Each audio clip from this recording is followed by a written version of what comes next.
우리 교회에 장지라는 이름이 들어있어서 이게 긴 장자에 아름다운 지자, 길고 아름다운 버드나무 가지를 일컫는 말이라는 이야기를 조금 전에 간증한 김진아 집사가 우리 교회 등록했을 때 제가 했는데 한자를 얘기한다고 그렇게 좋아했대요. 한문 선생님이거든요. 그래서 장지라는 이름이 참 특이하고 약간 험한 느낌을 준다고, 장지보가 생각난다고.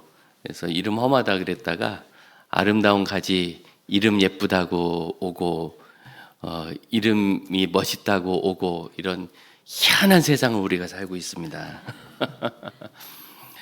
그래서 장지동의 이름의 유래가 이 지역에 무성했던 버드나무 때문에 지금도요, 땅 개간하지 않고 이 앞에 있는 주차장 부지가 지금 건물 서 있지만 오랫동안 미개발 상태였거든요. 그거 놔두니까 버드나무가 얼마나 길게 자라는지 깜짝 놀랐어요. 2m 넘게 그냥 혼자 크더라고요. 이 지역에 정말 버드나무가 많았구나, 그런 생각을 했었습니다. 그리고 이렇게 길게 아름답게 뻗어나가는 가지를 생각할 때 우리 창세기 49장 22절 이 말씀이 우리 교회가 믿고 주장하고 또 철학으로 삼을 말씀이라 우리가 그렇게 생각하고 이 말씀을 늘 나누고 있습니다. 굿프렌치의 원리가 여기 담겨 있다. 아름답다는 것이 모양이 아름다워서 아름다운 것이 아니고, 이 아름다울 지자의 첫 번째 뜻은 임금님의 뜻같이 지순한 뜻을 말합니다. 높은 뜻. 두 번째 뜻은 먹인다는 뜻이 있습니다. 밥을 떠먹이다, 입에 숟가락으로 떠먹이다. 그리고 세 번째 뜻이 아름다운 지인데, 이것이 저는 참 이 시대 정치 지도자들이 꼭 생각해야 될 것이라고 생각해요. 정치 지도자로 뜻을 품으면 정권을 갖겠다는 썩어빠진 생각 버리고 어떻게 사람들을 먹일까를 생각해야 정말 정치인의 뜻이고, 사람을 먹이는 것이야말로 가장 아름다운 일이라 말할 수 있겠습니다. 가만 보니 우리 예수님이 그렇게 하셨죠. 그래서 그분의 살과 피를 먹이시면서 나를 먹는 자는 이것이 영원한 생명의 언약이 될 것이다, 이렇게 약속해 주셨고, 예수님이 주시는 그 생수를 마시면 영원토록 솟아나는 샘물이 그 안에서 솟을 것이다 하셨습니다. 그래서 예수님은 이 땅에 생명의 빵과 생명의 물로 오신 분이셨습니다. 먹여주신. 그래서 우리를 살리셨고, 이렇게 사는 동안 한 번 먹고 구원받았으니까 됐다 하지 아니하시고 영원히 우리와 함께 하시며 우리를 인도하시는, 우리에게 삶도 주시는 구세주가 되셨습니다. 참 아름다운 일이고, 그래서 예수님은 아름다우신 주님이라고 우리가 고백하는 겁니다. 보기가 잘생겨서가 아니라 사실은 만난 적도 없고, 우리가 옛날엔 사진이 없으니 다 상상의 그림일 뿐이잖아요. 하지만 우리 주님이 아름다우시다는 것은 그분의 외모와 풍채가 아니고, 오히려 이사야서는 마치 땅 위로 삐쭉 솟아오른 못생긴 뿌리 같은 분이라고, 볼품이 없다고 그렇게 예언했고, 오히려 예수님의 아름다우심은 그분의 삶으로 있습니다. 그래서 이 창세기 49장 22절에 이 가지는 정말 아름다운 가지입니다. 무성한 가지라고 되어 있는데, 이 무성하란 히브리어 단어가 파라인데, 파라는 열매를 맺다는 단어입니다. 열매를 맺다. 그래서 영어 성경을 보면 프루티풀이라고 되어 있어요. 열매를 맺는 가지다. 요셉은 열매를 맺는 가지인데 샘 곁에 있는 열매를 맺는 가지다. 그런데 이 가지가 열매 맺었으니 됐다고 자기 만족에 빠져 있지 않고 담을 넘어갔다. 이것이 정말 아름다운 가지입니다. 이 하나의 영상으로 우리가 모든 것을 다 설명한다고 하겠어요. 여러분, 우리가 지금 굿프렌치 원리를 2달째 나누고 있는데, 지난달에 커다란 포도나무를 하나 보여드렸죠. 머릿속에 생각나십니까? 또 보여드리지 않는 이유는 우리 마음속에 있어야 되기 때문입니다. 늘 생각하시고, 그 가지가 수백 미터나 뻗어나가는 이 가지에 여러분, 담이 무슨 의미가 있겠어요? 담이 있어도 넘어가는 거지요. 그렇기 때문에 우리의 삶에 한계가 없고 하나님의 부르심에 한계가 없다는 것에서 그러면 정말 행복해집니다. 여러분, 행복하십니까? 어제 우리 교회에서 큰 용석이하고 혜리가 결혼을 했어요. 세상에. 어려서부터 큰 아이들이, 제가 처음 만났을 땐 그 아이들이 중학생이었는데 커서 이렇게 결혼을 했어요. 참 놀라운 일입니다. 싸우지도 않고 그냥 잘 결혼했어요. 왜냐면 한 교회에서 이렇게 만나면 어려서부터 만나니까 서로 너무 잘 알잖아요. 그래서 사귀다가 싸우고 헤어졌다 또 만나고 보통 그러다가 결혼하는데, 얘들은 아무리 5년 동안 들어도 헤어졌단 말이 안 들려. 그래서 잘 결혼해서 아름답고 참 행복했습니다. 그러면서 이야기했습니다. 결혼은 참 아름다운 것이고 하나님께서 잘 자라게 해주신다. 그래서 행복하다. 샘 곁에 무성한 가지라는 게 무슨 의미예요? 샘 곁에 있다. 그럼 샘 곁에 있으면 잘 클 수밖에 없지 않습니까? 잘 자라는 나무인 거예요. 우리 주님은 생수를 주시는 주님이시고, 그래서 주님께 붙어 있는 사람은 그로부터 생수를 얻어서 목마르지 않고 영원토록 솟아나는 생수를 가지고 살아요. 뿐만 아니라 시편 1편은 복 있는 사람은 어떤 일이 있는가? 그는 시냇가에 심은 나무가 마르거나 시들지 않고 항상 푸르며 시절을 쫓아 과실을 맺는 것처럼, 시냇가에 있는 심은 나무처럼 어떻게 그런 일이 있는가? 복 있는 사람은 여호와의 말씀을 늘 묵상하기 때문에. 그래서 예수 믿어 구원받은 우리 하나님의 자녀들이 하나님의 말씀을 묵상하면서 그 말씀으로부터 늘 공급함을 받아서 잘 자라니 여러분 행복하지 않습니까? 시는 이 샘 곁에 있다는 것은 그 안에 존재와 삶의 모든 풍요로운 공급이 있다는 겁니다. 그래서 행복한 거지요. 결혼을 두려워하는 시대에 제가 걱정하지 말라고, 결혼하면 다 잘 산다고, 아이 많이 낳으라고. 저희 다른 사는 동안 정말 끔찍한 이야기를 들었잖아요. 둘만 낳아 잘 기르자. 아니 둘도 많다 하나만 낳자. 무자식 상팔자. 뭐 별놈의 얘기를 다 하면서 아이에 대한 두려움, 공포심을 우리에게 집어넣는데, 그럼 그 이야기가 다 틀리지 않았습니까? 그런 이야기는 아이를 낳아서 키워본 사람은 하도 않는 얘기예요. 너무나 가치 있는 이 일을 얼마든지 우리가 결혼하고 아이 양육하면서 할 수 있는데, 물론 싱글의 부르심을 바울처럼 받으신 분도 있어요. 그래서 나는 독신의 은사라고 그러면 어떻게 해야 돼요? 바울처럼 맨날 교회 와야 되는데 안 오네.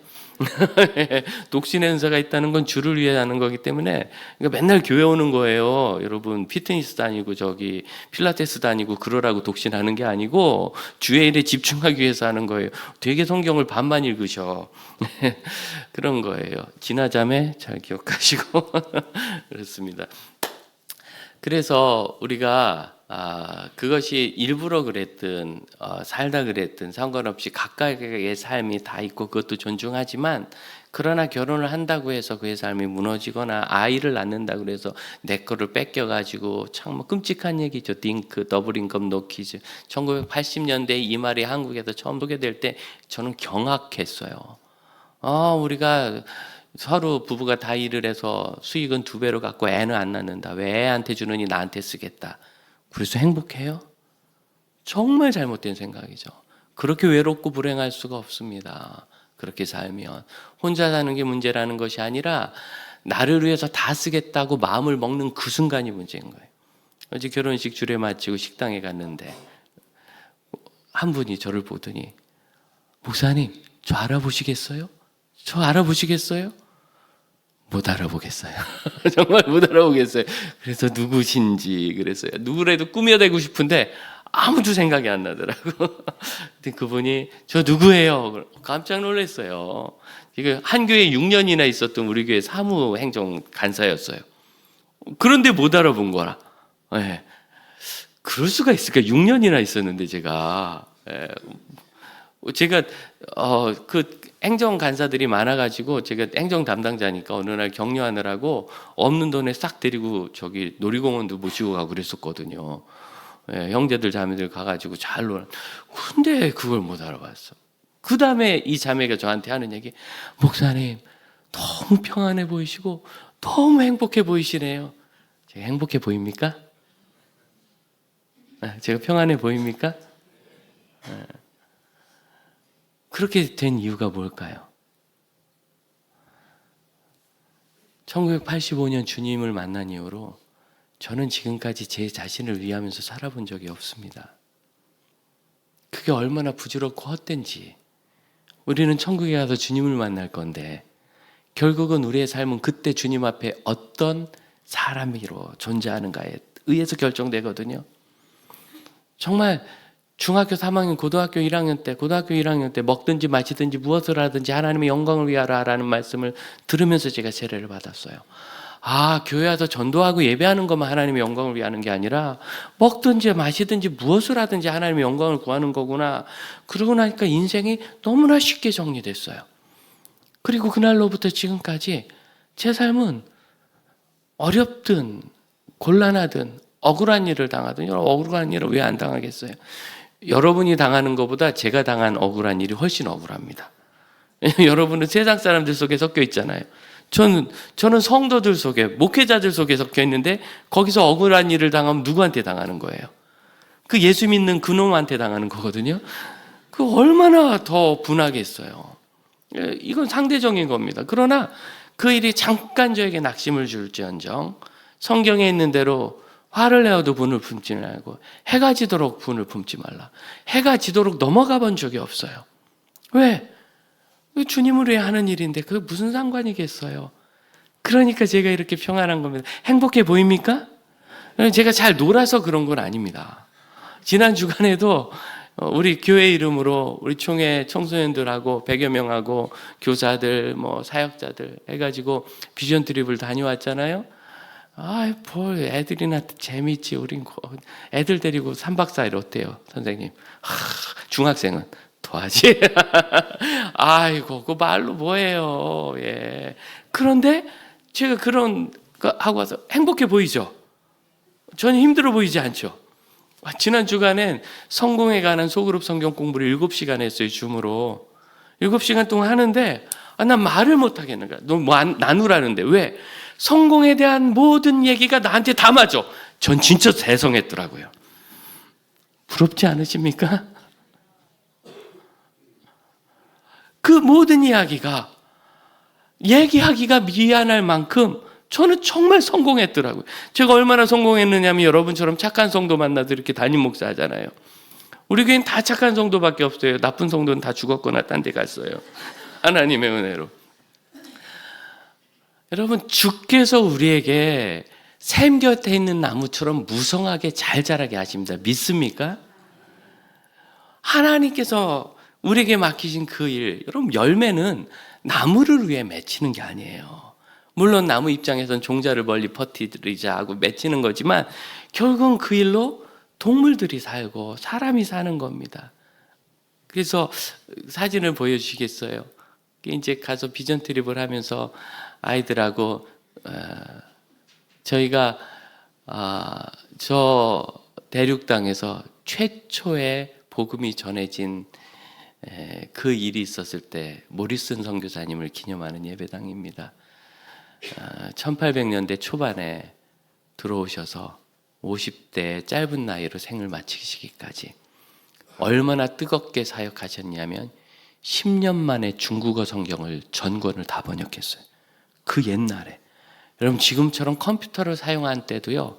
한 언어로 성경을 번역하는 게 쉽지 않은데 10년 만에 다 번역했고 그 한자 성경이 한국에 들어와서 한국은 한자 문화권이니까 그래서 선교사보다 성경이 먼저 들어온 세계 유일의 선교지가 한국이라는 이야기를 합니다.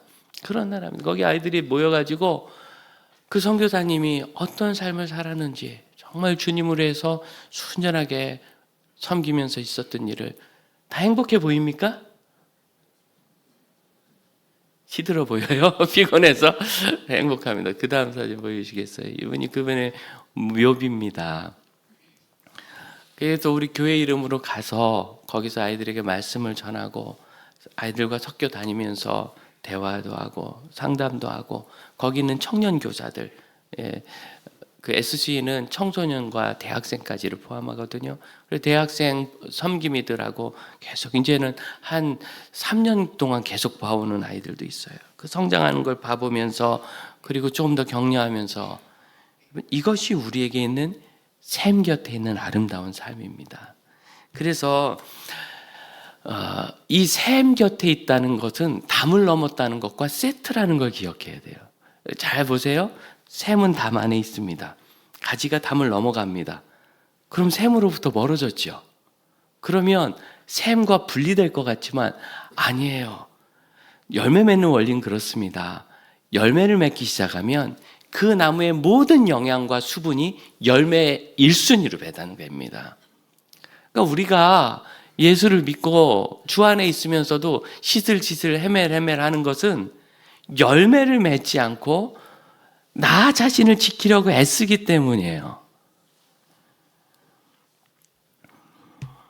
에스겔서 47장에는 에스겔이 보는 환상을 보여주는데 성전을 보는데 성전 문지방 밑에서 졸졸졸졸 아마 어디 물 한 통 쏟은 것처럼 흐르겠지요? 흐르는 물이 있었는데 그게 몇백 미터 지나가니까 너무 깊어서 너무 넓어서 건널 수 없는 거대한 강이 되었다. 그런데 그 강 좌우로 나무들이 쭉 있는데 열매를 맺어서 동물들이 거기 거하고 그 나무의 잎은 치료하는 약재다. 이렇게 됐어요. 치료한다. 참 상징적이죠. 그런데 이런 나무가 한 번 더 나옵니다. 요한계시록 22장 천국은 생명수의 강이 흐르는 곳인데 그곳에는 생명나무가 있어 그 열매가 끊이지 않고 그 이파리는 만국을 치료하는 잎이라 그랬어요. 그래서 에스겔서 47장이 복음으로 세상을 치료하는 것이라면 요한계시록 22장은 그것이 완성되어서 예수님이 다시 오시고 하나님의 나라가 회복될 때 정말 죄와 고통 속에 힘들어하는 모든 영혼과 이 세상의 불합리가 치유되는 역사가 거기 있는 겁니다. 그거 바로 아름다운 하나님의 가지예요. 그럼 예수님, 우리 포도나무이신 주님께서 오셔서 그러셨잖아요. 생명 주셔서 구원하시고 영혼을 고쳐주셨죠. 그래서 구원하고 치료하는 이 일을 하시는 그 나무에 붙어있는 우리 가지니까 당연히 그런 일을 하는 것이 마땅하지 않습니까?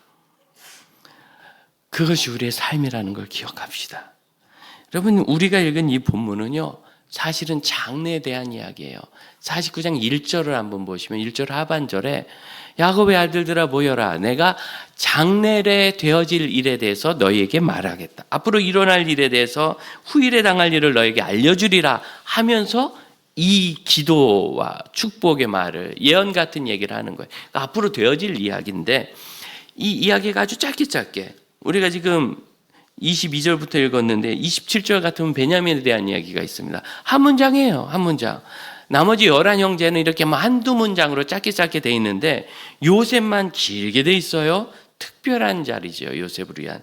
그런데 5절 중에 3절은 앞으로 될 일이 아니라 지나온 요셉의 삶을 설명하고 있어요.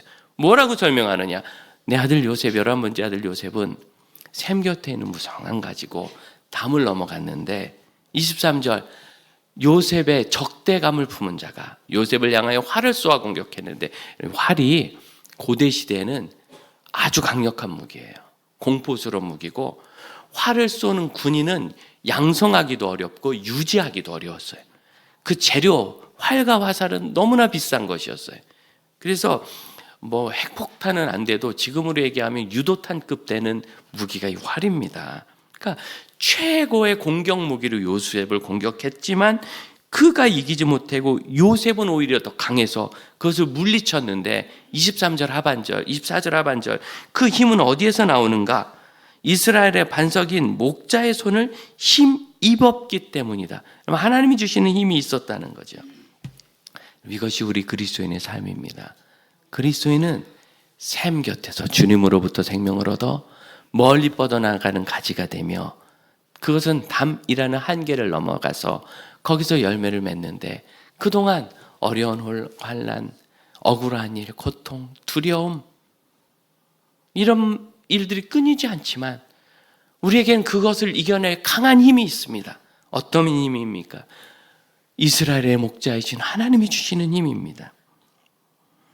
그래서 결국 요셉은 해외로 갔고 그것도 원수 같은 애굽 나라로 갔고 애굽은 하나님께서 가지 말라 하신 곳이었어요. 애굽으로 갔고 거기서 고난이 은총으로 바뀌었고 만국을 먹여 살렸습니다. 그는 담을 넘었습니다. 익숙한 곳에서. 여러분, 이건 장소에 대한 얘기가 아니죠. 우리의 삶의 가장 큰 문제는 익숙한 것에서 변하지 않으려고 하는 나 자신입니다. 자기를 그렇게 지키려고 했어요. 무너질까 봐. 여러분, 나를 지키려고 할수록 내가 망가져요. 오히려 자신의 한계를 넘어야 합니다. 이것이 우리의 본질이기 때문입니다. 쉽게 생각하세요. 나무가 무성한데 담 안에 웅크리고 있는 거예요. 행복하세요? 그럼 제가 정말 행복해 보이지 않습니까? 진짜 행복하다니까요. 담 밖으로 나가요. 담 밖으로. 그의 삶의 억울한 고통, 배반에 쓴 뿌리들, 요셉은 그것에 감금되지 않았어요. 그가 팔려갈 때 형님들 이런 죄를 지면 안 됩니다. 울고불고 아버지를 생각하세요. 우린 형제잖아요. 이건 하나님이 심판하실 죄입니다. 얼마나 애걸복걸했겠어요. 여러분, 처참하게 끌려갔고 종이 되었고 그 집에서도 억울한 일을 당해서 감옥에 갇혔고 그곳에서도 이제 그에게 좀 빛을 비춰줄 것 같았던 애굽 왕의 관리가 약속만 해놓고 까맣게 잊어버려서 3년 동안 잊힌 채로 버림받은 채로 있었어요. 팽개쳐져 있었던 거예요. 그러나 그 3년이 끝났을 때 정확한 하나님의 때에 요셉은 감옥에서 나와 단숨에 총리가 되었습니다. 그의 생에 형들에게 배반당하는 거, 팔려가는 거, 억울한 일로 감옥에 갇히는 거, 감옥에서 버림받는 거 단 하나도 없으면 요셉이 될 수 없는 거예요. 여러분, 고통이나 상처가 여러분을 구속하지 못하게 하십시오. 우리는 고통이나 상처의 구속으로부터 자유를 얻었고 죄와 죄의 영향력으로부터 자유를 얻었고 예수께 구속받은 예수의 사람입니다. 그분은 우리를 자유롭게 하십니다. 기도할 때마다요, 금요일날 우리가 모여서 기도할 때 우리가 싸워야 될 대적은 멀리 있는 게 아니에요. 사탄아 물러가라, 사탄아 오지 마라, 이게 아니라 우리 안에 있는 어두움, 미움 떠나라, 두려움 떠나라, 소극적이고 나를 지키려고 하는 어리석은 생각, 어두운 생각은 예수 이름으로 떠나라. 우리 안에 있는 것이 우리를 해치는 겁니다. 자유를 선포해야 합니다. 이런 힘은 하나님으로부터 나옵니다. 이 모든 과정을 이기는 힘. 이걸 어떻게 이기겠어요? 사람의 힘으로. 제가 무슨 대단한 힘이 있어서 어려움을 이기고 여기 섰겠습니까? 하나님이 하시는 겁니다. 그리고 그런 사람은 고통을 당했지만 먹이는 사람이 됩니다. 25절 하반절 보면 그가 내게 복을 주실 것이라. 그 복은 무엇인가? 위로 하늘의 복, 아래로 깊은 샘의 복, 온 우주의 복을 다 주시네요. 전 먹이는 복과 태복이라. 먹이는 복. 요셉은 애굽의 총리가 되어서 그 7년간의 혹독한 전 세계적인 가뭄 속에서 전 세계인과 그들의 가축까지 먹여 살린 재상입니다. 우리가 요셉처럼 팔려가지 않은 이유는 우리가 세상을 먹여 살릴 것 같은 사람이 아니라 그런 거예요. 아니, 우리가 세상을 먹여 살릴 것 같으면 팔려가야 합니다. 돌이켜 생각해 봅니다. 저희 아버님이 알코올 중독이셨던 거, 제가 어려서 유기됐던 거, 청소년기에 갈 곳이 없었던 거, 먹을 것이 없었던 거, 신학 공부하면서 그렇게 가난하고 어려웠던 거, 목회를 하면서 억울한 일을 수없이 당했던 거, 난 정말 너무너무 나쁜 짓 한 것도 없이 그 일이 없었으면 제가 이 자리에 있을 수 없었어요. 그 중에 단 하나라도 없었으면 오늘날 이렇게 행복하고 여러분 부러워하는 성공한 홍승영 목사는 없었습니다. 뭐 성공이 딴 거 있나요? 하나님 앞에서 내가 성공한 거예요. 우리는 천국을 소유했습니다. 천국을 소유한 사람이 이 세상에 서서 여전히 살면서 무엇인가를 차지합니다. 재화를 차지하고 자리를 차지합니다. 그 의미가 무엇입니까? 그것으로 먹이기 위해서입니다. 그래서 전 지금까지도요, 정말 커피 한 잔도 저를 위해서 못 사요. 커피 한 잔 저를 위해서 1년가에 한 잔을 사본 적이 별로 없어요. 하지만 여러분 아시죠? 저랑 어디 가면 분위기 안 좋으면 제가 커피 사겠습니다 하고 늘 대접하지 않습니까? 안 드셔보신 분은 교회를 좀 열심히 나오셔야 돼요. 제가 사는 커피를 안 드셔보신 분은. 어떻게 자기를 위해서는 못 쓰면서 그렇게 하느냐. 너무 간단한 거예요. 여러분, 그들을 먹이려면 나를 위해서는 안 써야 되는 거예요. 나도 실컷 쓰고 그들도 먹일 길은 세상에 없어요. 담을 넘어가는 것, 이 인식이 필요합니다. 그럼 요셉에게 지금 담이 무엇이죠? 우리 다시 원론으로 돌아와 봅시다. 요셉이 담을 넘어가야 되는데 요셉의 담은 무엇이었습니까? 요셉의 담은 그의 아버지 야곱이었어요. 야곱의 삐뚤어진 사랑. 내가 사랑하는 아내 라헬이 이 요셉과 그 동생 베냐민을 낳다 죽었는데 내가 이 요셉만큼은 지키리라 해서 그 형들이 들판에 나가서 수십 일씩 집에 못 들어오고 일할 때도 요셉을 옆에 끼고 응석바지로 만들며, 요셉이 한 짓은 응석바지는 하는 짓입니다. 형들의 잘못을 집에 가서 얘기하는 아이. 사회성이 결여된 거죠. 누가 요셉을 그렇게 만들었습니까? 그 뛰어난 요셉을. 그의 아버지의 잘못된 사랑입니다. 우리를 망치는 것은 우리 자신을 사랑하는 우리의 잘못된 사랑, 이기심, 자기애라고 얘기하는 겁니다. 그걸 우리를 지킬 수가 없어요. 우리를 해치는 건 나입니다. 나. 여러분, 그 나를 가두는 나의 담으로부터 자신을 예수의 능력으로 자유롭게 두시기를 바랍니다. 자기에 갇힌 사람이 되지 마세요. 진실로 나를 사랑하면 나를 풀어줘야 돼요. 주님이 부르시는 도전대로. 그럼 제가 칼럼을 써드렸는데 주보에 읽어보십시오. 주님은 늘 우리를 부르십니다. 그래, 내가 기도해야 되겠다. 내가 봉사해야 되겠다. 내가 용서해야 되겠다. 그런데 그 다음에 늘 생각합니다. 아직은 때가 아니니까 다음에 하자. 다음에 준비해서 잘하자.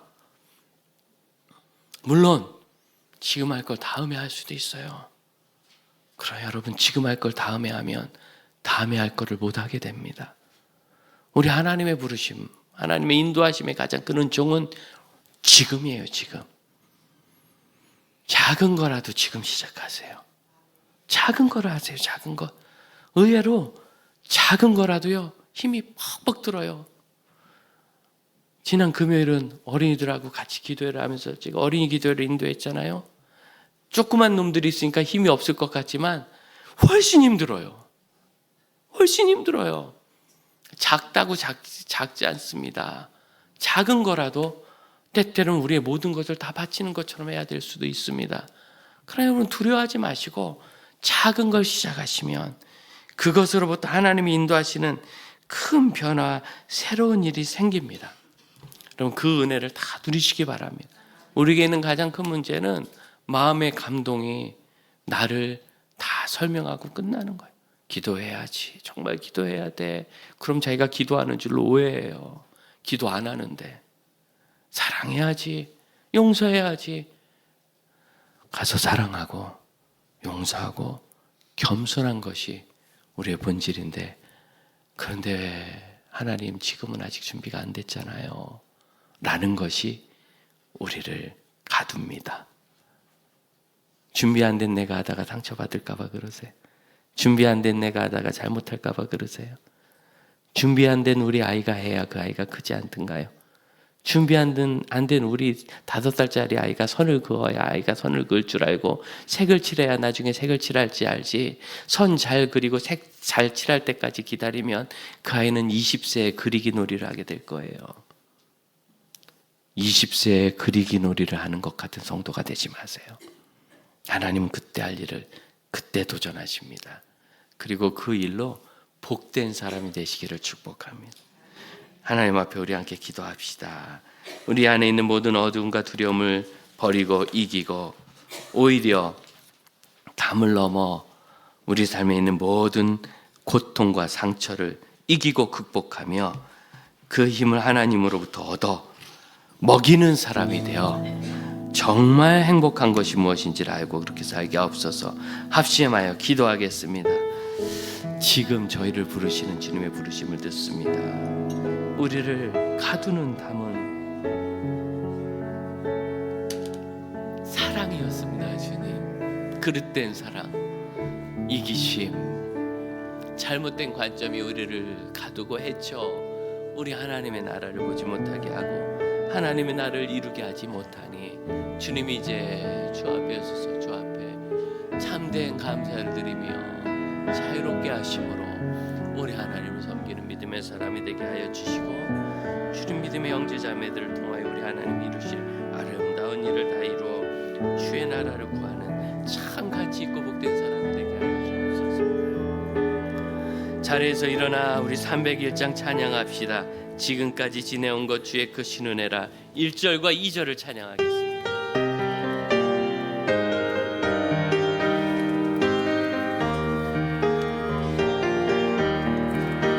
지금까지 지내온 것 주의 크신 은혜라. 한이 없는 주의 사랑 어찌로 말하랴. 자나깨나 주의 손이 항상 살펴주시고